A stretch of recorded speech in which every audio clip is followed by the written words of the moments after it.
Je voudrais préciser la notion de pensée positive lorsque je dis qu'il faut amener les patients à penser positivement. La pensée, ce n'est pas quelque chose d'abstrait, c'est une énergie et qui va conditionner aussi les événements qu'on va vivre.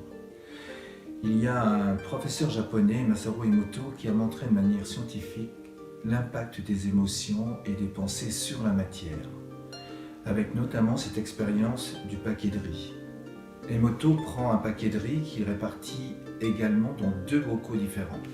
Sur l'un, il met une étiquette « Je t'aime » très fort, sur l'autre « Je te hais ».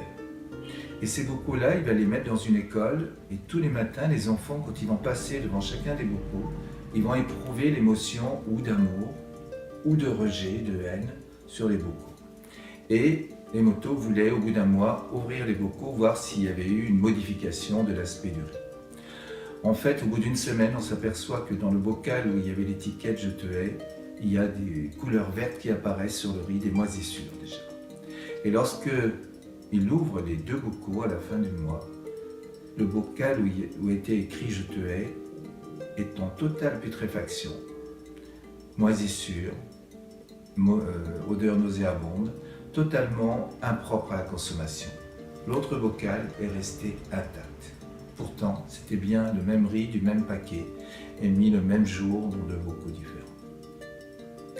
Donc il est important de réaliser que nos pensées, ce n'est pas gratuit. Si on fait quelque chose, si on prend une décision avec en arrière-toile le sentiment que ça va échouer, que je vais encore me planter, etc., on met tous les atouts pour que ça échoue.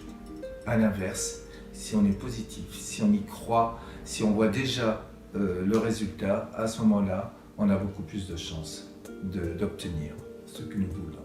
C'est Bouddha lui-même qui écrivait « Ce que nous pensons, nous le devenons. Ce que nous ressentons, nous l'attirons. Et enfin, ce que nous imaginons, nous le créons. » Je crois que c'est important de garder cette vérité en tête lorsque nous avons des décisions à prendre et lorsque nous voulons mettre tous les atouts de notre côté pour réussir et pour vivre bien.